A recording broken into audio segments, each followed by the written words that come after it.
You never quite know what's going to go on when you have technology around. I chose not to create some slides or PowerPoints for the presentation because, one, I taught last night, so like cramming all it in, it just wouldn't work with my life.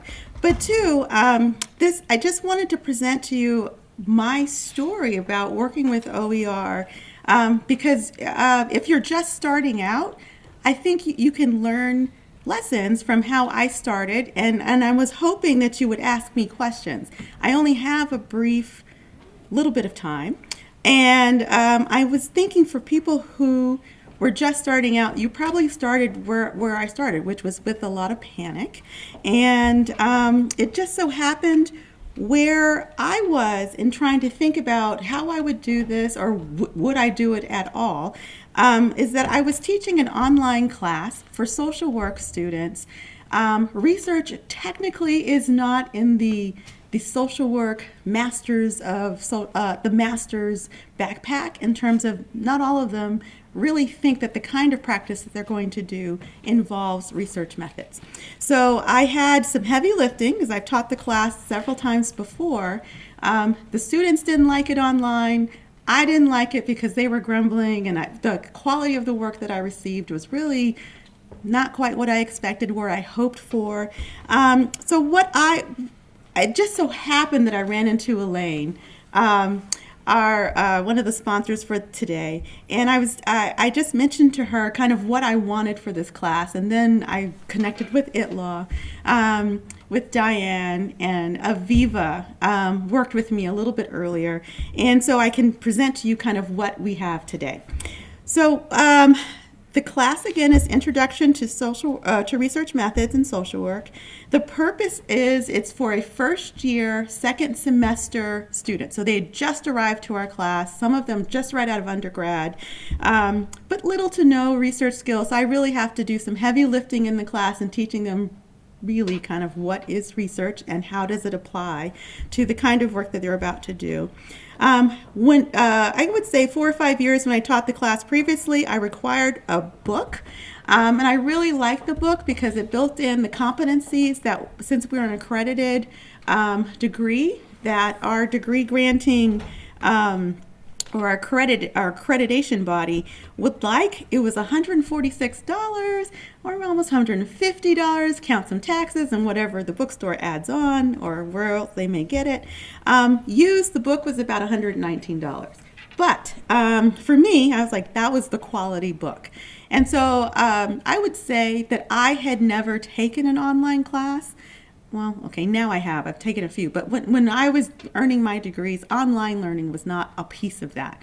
And so, and buying books was always kind of the experience. It's like, you enroll in your classes, you go get your books, and there was, you suffer and cry. And it's like, I can't believe these books cost so much. But I really didn't understand the concept yet of OER because I was kind of stuck on well, what am I going to use as a book? Even though it was an online class, what were the students going to use in order to understand material if they were kind of offline and I wasn't in front of them? So transitioning the course, I really had a steep learning curve for myself in that I had to figure out how do you present kind of the core learning pieces of research methods to people who really have a lot of anxiety toward research in the first place, and then really couldn't figure out why it was one of those classes that was mandated for them to take. It's a required class because it almost had nothing to do in their visualization of what a social worker is with the kind of work that they wanted to do as a professional. So in my learning curve, I actually worked a lot with ITLAW, and I have to say thank you because I had to really rethink how I understood what I wanted our students to learn a little bit. So I had to think about what are these little tasks throughout the semester of how they would acquire this information. So yes, I became a faculty participant in OER because it was a bunch of anxiety on my end, anxiety on the students' end. And then I heard about this program and I was a little skeptical myself. And when I started, I didn't think that there would be any materials in social welfare that I could use because I really was latched on to a paper-bound textbook, or at least a quality of a book that the student had to find. Because of many wonderful circumstances, Elaine wasn't in town, and then I was kind of left on my own. I really had to kind of do what the kind of kiddies do these days, or the students do, is like I really had to Google. That's how I found the OER library, kind of honestly. I had to rely on my skills. And in the OER library, I actually found a wealth of knowledge. It was just, there's a lot of stuff there. So I would say anybody who's starting out, really look at this library.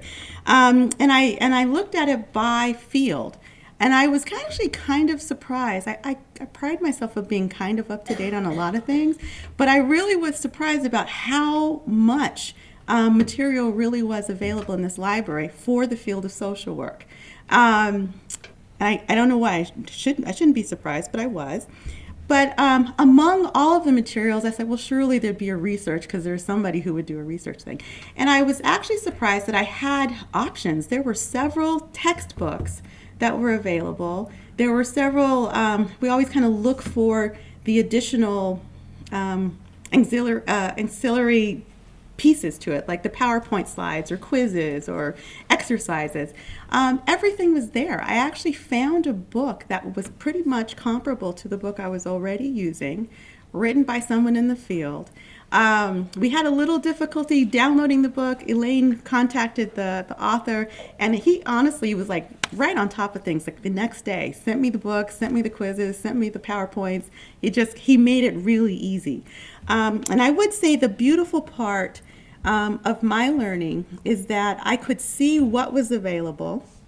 That you're actually able to take the handcuffs off because you're not wedded to the content like a textbook is. And I was able to kind of redesign how I wanted my students to kind of learn the material with this combination of pieces to a textbook available. And I also was able to kind of tweak and make things my vision. And so I would actually pass on to you. I really wasn't beholden to kind of what was already written, and that was freeing. So I would say, so as somebody who produces knowledge and writes a lot of articles, book chapters, or written books, it actually was freeing to take someone else's work and then make it into something that I really thought that the students should see. So if there was a concept that was missing, I added those concepts in. And I must admit, I was very surprised because it wasn't as if I had to get permission. It wasn't like it was copyright. There's some, there are some like you have to give credit to the original author, but it was really freeing that I was able to recreate exercises kind of with the help that I was receiving to revisit or revision how I would want the material to unfold. And their ability to do it. And I will say we're week 7 into this semester, and I'm almost giddy because I normally think that research has to be kind of like this independent work. I've actually put students in groups online in Blackboard. And they're actually working. That's the part that really surprised me. They're working at a functional level. Like they're really talking to each other. I created spaces. I've created discussion questions that are attached to their exercises. That they have some pieces of work that they short pieces. Like every week there's something due. So it's like less than 3 pages, but they're due to me. But it's everything that I wanted. I'm kind of an APA format and style, real strict kind of professor. They can do that because that was one of the little mini lessons, and especially since it went over to APA 7th, we were all learning like, well, how do we do this new thing? So the students have a rhythm. I was able to set up a rhythm with OER because they were able to kind of move in and out of kind of the material in a very different way. Because most people, I will tell you, they were not reading the book. Nobody really reads it. But the way it's presented in an OER text, at least the one that I selected, they're little chunks, they're little pieces that they read, little videos that they can interact with. And then they can talk among themselves in these no more than 5 persons in their group. And I was like, well, what a great way to think about how do you get these little bits of information throughout the weeks. So where I am now is that the big assignment is due next Friday, and I actually had some students. I don't want to say complaining, but they did mention in a note to me that they were so used to having everything due every Friday at 11:59 and 59 seconds that they were a little upset that they had nothing due this Friday. They were so attached to this rhythm that because this larger assignment asked them to do a little bit more, I said, "Oh, give them 2 weeks to do it." But they have set up their own rhythm within their groups to get through them. They actually read the material. So I will tell you, anybody who teaches knows that, students are spotty in kind of what they read and what they don't read. So I am very, very pleased that I have evidence that the students are actually reading the material and interacting with the information that's available to them in a way that I think that is meaningful and that they're learning. One little piece is that even though that there are quizzes available for my class, for each kind of lesson, I decided, don't make the quizzes count for anything. They could do it just for knowledge base. If they want to learn, they could take it as many times as they want. I have more questions than possibly they could take. It's just 15 questions. And I said, well, I'll see how it is that if students are not given credit, would they do it? And I will tell you, to the student, each one will I see them in there taking these quizzes, testing their own knowledge. So the thought that you had to make like point-driven exercises or quizzes in an online class, at least for this cohort, that's untrue, because they're self-driven to kind of see did they get it. And that's nice for me to see. And I also don't assign any points for discussion, like the discussion boards for their discussion groups.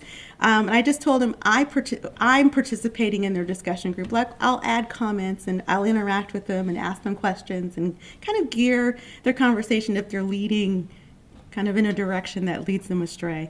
And I'm really pleased that they really are not point driven. They're actually knowledge driven, at least up until week 7, they're knowledge driven in this research class. And that's a totally different behavior than what I'm used to in terms of a seated class or in my previous online classes. So I would say at the moment, I'm kind of a happy adopter. For OER has allowed me the freedom to kind of do things differently, think differently about a research course that students are commonly very anxious about. I'm able to kind of transition exercises that, faculty are just like beyond crazy busy in our schedules, but I'm able to kind of approach these exercises in a very different way that I don't think I could have using kind of a workbook that had already been put together by a big publishing company. So I would say that this is not a one and done for me. I would say I would do it again, and I actually would put I'm doing everything that ITLAW says don't do about. I'm actually creating the modules as I go. I only have 2 more modules. They're 2-week modules. But I did it this way because I wanted to see what the students were learning and how I could kind of transition the materials that they may or may not need in order to complete the assignments and what I asked them. So I will say I've broken a lot of the rules about how to prepare for an online class, and it is a little bit of crazy making, but I have a standard way of presenting information.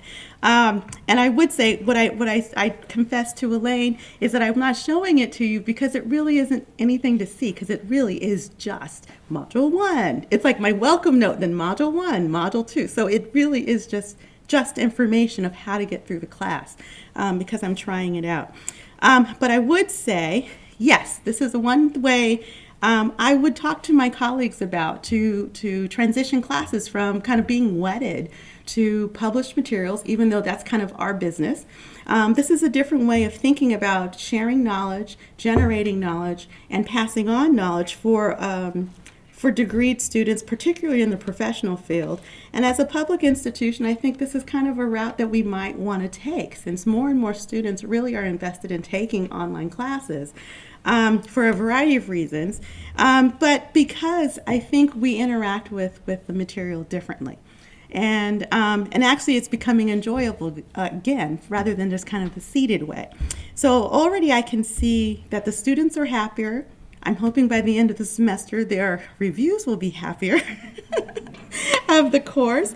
And I would say this is kind of close to my dream. So I would say if I were to leave you with a few words, I would say this is an opportunity for OER so you can be innovative. You can invest. It is a time investment, so don't get me wrong with that. There is a little bit of time investment into it, but it's joyful. And it's also about knowledge development and learning. And I think if you're invested in trying to get your students to move from a kind of a passive student role in class to one of activity, this is almost a good way to go, because you as the professor and the students really do interact very differently. And the students love it, of course, because they don't have to pay for anything. It's just all there. So I'm kind of happy with that. So thank you.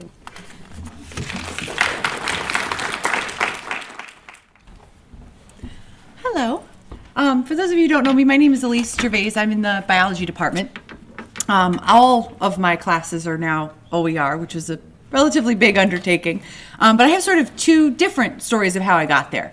I started as a lecturer in the biology department in the summer of 2016.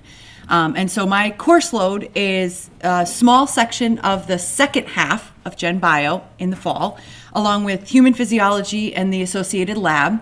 And in the spring semester, I teach two big sections of Gen Bio and a smaller course that was sort of up in the air. You design a course from scratch, which was awesome. And so in designing that class, I wanted to teach about human diseases. I thought that was something that was missing in the department, and the department had agreed with me, and that was great. But now I have to design a course, and I could not find a textbook anywhere that did anything close to what I wanted to do. So that sort of spurred this creation of my own thing. I wanted the students to be learning about the pathophysiology of a disease on the cell level, but also the history and the social and the implications on a social and societal level. And I looked at a couple of textbooks that did some things with the pathophysiology and interrelatedness of diseases, but nothing that got anywhere close to what I wanted them to learn. The other big piece of that was wanting them to present on a disease that was interesting to them in a poster format. And so it was sort of intuitive to me to put up the types of research and resources that I wanted the students to be using. So instead of a textbook or even an OER-based text and sort of course package, I started right from scratch, which, as you said, is no small undertaking, but I had the whole summer to sort of start from scratch. So if I wanted to teach about syphilis, I went to the CDC, Mayo Clinic, in some cases the WHO. Syphilis, maybe not so much for that one, but that's just something I'm happen to be teaching next week, so that's on my brain today. And I posted up links to these things that are publicly and freely available and the students should know about as a resource. So when they go to do their own presentations later in the semester, they're already familiar with a lot of the source materials I wanted them to see. They're familiar with the CDC's website, the WHO's website, the Mayo Clinic's website. In some cases, it's the Sjogren Syndrome Foundation, something like that. That's another reasonable resource. And another awesome resource I found was Osmosis, which is a group that puts out videos on YouTube, again, open and freely available to whoever clicks on them, that happen to be really scientifically relevant and useful. They kind of, in a fun way, put together all of the stuff I want them to learn. So in that way, I felt like I was sort of modeling, finding good sources, showing the students good sources, showing them what was scientifically relevant and accurate and those sorts of things, and exposing them to that before they had to do it on their own. So in that course, we don't have a book at all. They go to the source materials, they look some stuff up. We start class with a quiz on what we're going to do that day, and the lecture materials are mostly images and stuff based on the source materials that I gave them. So that's sort of one piece of this. Start from scratch, start the course from scratch, start with what you want them to learn. And I thought it was really important for them to be able to discern the validity of a scientific source too. So here's some news articles that are a bunch of baloney and some news articles that are really more scientifically accurate, and can you kind of compare and contrast. The other piece, the side of it that I think more people are going to find themselves in, was my general biology experience. So this class is big. My Principles of Human Disease course is my small class. It's about 70 students. My big class is, depending on the semester, between 700 and 900 students. So to go OER with that took a while. It took a couple of years of getting settled in. And when I started, my colleague, Linda Meyerhofer, who teaches the first class, it's a 2-class sequence for most students, we kind of started with what everybody had been using before us. We started with the textbook that the prior professors had used and sort of jumped in right where they left off. And we had some discussions with the textbook company and said, look, we're going to need some tech support. This is going to be a new and brand new struggle for us. And for the first year, that went okay, but the tech support fell off, and the people we were dealing with changed a lot over the course of 3 years. And we got really fed up with it. This textbook was costing the students between $175 and $200. We had students saying in our midterm and end of the semester evaluations that they were paying for their homework. The access to the program was required, and they were having to pay this $100 fee for access to the program, which also gave them access to study materials, practice tests, and eventually the online version of the textbook. But they were right. They were paying for a homework grade. We found no evidence that their homework scores was in any way relevant to what they were doing on their exams. Better homework didn't mean better exam performance. And so that was really frustrating to me, that some of these kids couldn't afford the book to begin with. The ones who could felt like they were paying for their grades, which that's not what we're going for. But the other thing was, we were nervous about getting away from a big, normal textbook package, the book, the slides, the exam banks, and all of the stuff that comes with it, the homework piece of it. The kids want to be online. They want to be clicking on things and doing that sort of thing. We were nervous to get away from that because it was going to be a lot of work. It meant starting from scratch with our slides, which I had mostly done. I didn't love the slides that came with the textbook. It was words on a slide, and that's not how you keep 400 kids entertained for an hour. So I needed to have something a little more entertaining, keep everybody engaged, and give them different information in class than they could just read out of the textbook. I didn't want to read the textbook out loud for them for an hour.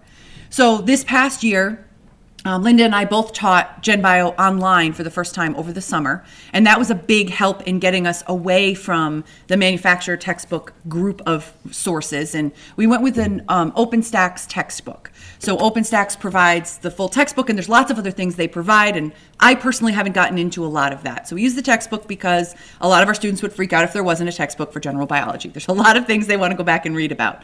But I had a similar experience. If you assign the reading, you can't expect 100% of the students to read it. And I'm under no false pretenses there. I didn't read as an undergrad a lot and got through it. So we kind of make the textbook a resource and not a requirement, and with it being totally freely available in PDF or online format, and it's only $50 if they want a hard copy from Amazon, that's much more attainable for most of our students. As far as other resources, we've moved to Blackboard-based homework, and we will assign the students an article or a case study. A lot of those can be found through OER resources. There are large banks for us of case studies and articles and stuff. And I think the big piece we were missing in general biology was the reading comprehension and the scientific literacy. To me, that's really important as the first year students, the freshmen coming into Linda's course, and then they come to me the second semester. It's really important to me that they can read an article, they understand what the resources are, what are real resources, and what's fake news, right? And so by providing them with articles that are scientifically accurate and relevant, and then asking them to sort of dissect them with a couple of well-pointed multiple choice questions, it's auto-graded on Blackboard. I don't have to go through 900 students worth of homework every week, but they're still getting points other than just the exam. Which is another thing the students are very vocal about. They want something other than just 2 or 4 exams in the class, because they have a bad day. They shouldn't fail the class for that. So we went back to the drawing board, and we designed all of our own homeworks around, New York Times articles or other science news source articles. Some of them are case studies, but they're also on things the students want to read about. They're on, medicinal marijuana and vaping, and those are actually things I teach about in the vascular system and the lungs and all of that, but also about evolution that's going on today. They want to learn about antibiotic-resistant infections. So we can give them an article about something that's relevant and interesting and sort of ties real-world news to what we're learning about in class. And I thought that was really important too. So besides making it way more affordable, getting them away from paying for homework, we can really target what we want the students to be learning about and paying attention to, and link it to what they're hearing about outside of class too.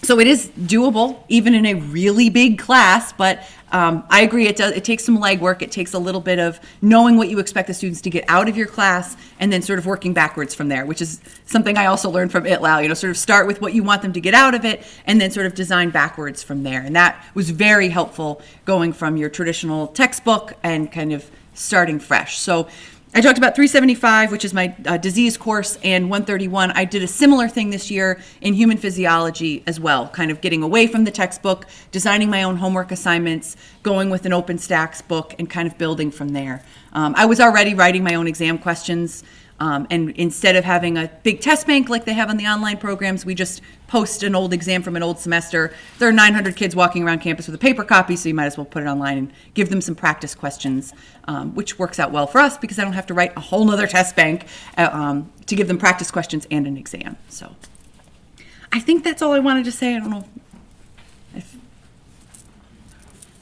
I think that's it. I think I said everything I wanted to say. Hi, good afternoon. My name is Marcus Adams. As you can see on the screen, I'm a faculty member here in the philosophy department. And as you'll see through some of the things I talk about today, my main area of research is 17th and 18th century philosophy, so pretty dry stuff. But I also regularly teach a class that is meant to engage people at the 100 level, students who are freshmen, mostly sophomores. It's trying to get them to think through what an argument is, how can I represent an argument. Now that I've represented the argument, what's missing? What's the speaker or the writer trying to sort of get by me? What should I think about, whether I should buy the conclusion of the argument or not? So that's what I'm going to talk about today. I'm going to talk about two I've phrased them as projects, but two areas where I've used OER for a number of years. So the first one is that course I just mentioned. It's called Critical Thinking, which is about as generic a title as you can imagine. And most students wonder what the heck are they going to talk about in critical thinking. And so I'll tell you a little bit about what we do in this class. My goal was to develop OER materials for this. I've taught it online and I've taught it face-to-face for over a decade. And I've taught it here since 2015. So I had a lot of experience in this area, how to motivate the students, how to get them interested in the topic, what they get really involved in, and what they just don't find very interesting at all. So in the class, the sort of bullet points here, what I am aiming students to do is try to have them look at real arguments that are in everyday language, and try to represent them, try to represent premise, conclusion. And then after they do that, they can step back from it and evaluate it. The second part of the evaluation part is this second bullet point. They need to try to think about other viewpoints charitably, constructively, and with the aim of helping them make progress rather than just tear each other's opinions down. They're really often good at tearing each other's opinions down, but not so good perhaps at being charitable. And then also related to that area of being charitable, a goal is to help them spot fallacies or errors in reasoning. So we watch clips from political debates. This is a good season. We also look at ads. So it ranges far back as Nixon all the way up to current day. So well out of their sort of experience realm, but things that are really poignant, looking at speeches, endorsement speeches, political ads, and that sort of thing. Trying to figure out what's wrong with this, and if there is something wrong with it, what should I do if I'm going to the polls this week? So what do I do in the case, in the book, in the class?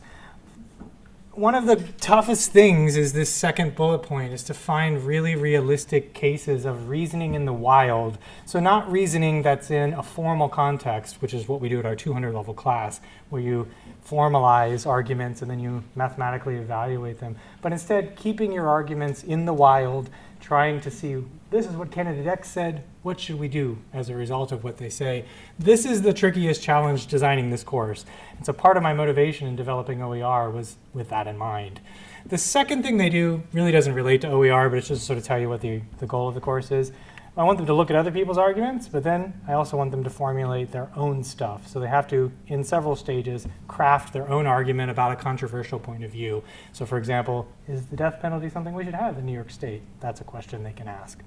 Okay, so here's what I can say about the market for this industry or this course. It's incredibly expensive, and so these are just some common prices. These are from actually 2 or 3 years ago, so you know the way the textbooks go, they've gone up, I'm sure. I can't verify that, but I would be not surprised at all if they went up. So you can expect to pay upwards of $150 for a textbook in this area. That would not be shocking. And so you can do the math with a few hundred students taking this every year. For at least my end of things, it's pretty expensive. One response to this market by reputable publishers like Hackett or Oxford University Press is to cast their offerings directly against the price point. Say, look, here's what all the other people are offering, $218, $116. Here's what we'll do. We'll give you $49.95. What a deal, right? I'm not making fun of Oxford. I'm also not making fun of Hackett. They're great publishers. Nothing wrong with them. But I think this is just one response, right? Typically, at least if faculty are thinking from a moral perspective, from a social justice perspective, they would probably think, how can I reduce the price point? And I think that's a totally valuable question to ask. If we could all just start asking that, things might change. But I want to encourage it's not the only thing we could ask. We could ask something else. So I wasn't convinced that $49 was worth it. You might say, I'm pretty cheap. Yes, I'm cheap. So I was at least motivated to look outside and see what other things were available. And I found, this isn't the case everywhere, but I found that in this marketplace, in the critical thinking sort of course, there were 2 alternatives that were completely free. One I didn't end up adopting because as you can see, it's in a clunky sort of environment. It lives in Google Drive, in multiple folders in Google Drive. So it's not a unified textbook. It didn't have the feel of a textbook. It wasn't easy to put into a PDF. And while I could have put these in Blackboard in various ways, it wasn't worth the investment. The second thing I did find that I'll show you here in a second was a textbook that had been a critical thinking textbook in the 80s. It was published by Wadsworth before they got swallowed up by Cengage, I believe.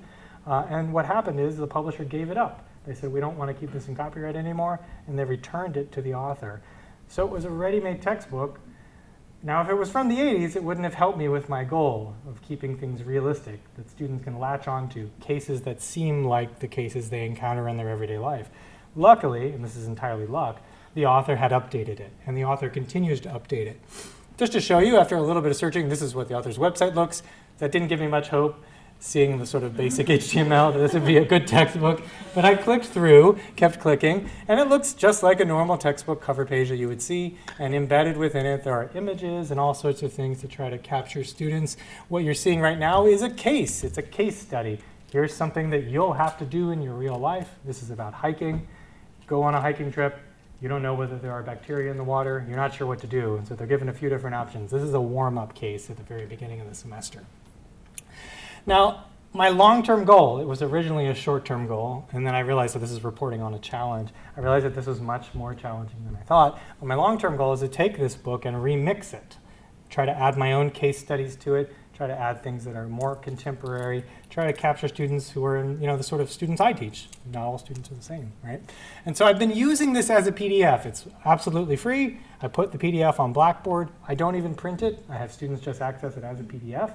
And they seem to actually like it. They seem to use it. And I know that they all have a copy of it, which is a huge benefit in my view. But there are some obvious downsides for letting it live in its current state. One of the downsides is it's not easy to use on a mobile device. As you all know, PDFs have trouble scaling. Let me pinch in, see if I can see that little bit, right? Blackboard has similar problems, so I'm not alone in this case that there's worries here. It's also not as accessible as it could be in its current format. These are some worries. But the biggest downside from the version in 2015 was that the author had placed a restrictive license on it. So at that point, I couldn't do anything. Luckily, again, luck. There's a lot of luck and happenstance that goes by in OER, I've found. Luckily, the author changed this to a CC BY license, which means that I'm allowed to just attribute authorship to the person, add my name to the end of it, and then I can add my own cases, delete cases, change questions, basically have complete ownership of it for the context of my course, and then put it out. I want to do this, but it's taken an incredibly long amount of time, and as faculty, it's hard to juggle, as anyone would know, alongside other obligations. So it's taking me a lot longer than I thought it would. I'm still in process. But the sort of short-term thing I've done is put a lot of the book into Pressbooks. Pressbooks looks like this. It should look like WordPress. If you're familiar with WordPress websites and blogs, this looks how it looks. Very user-friendly, simple buttons to do basic programming. And the benefit of that format is that you eliminate its accessibility issues, or at least mostly eliminate it. So if you use Pressbooks, here's how that very same page that was very broad will scale down on a mobile device, scale down on various readers, and so on.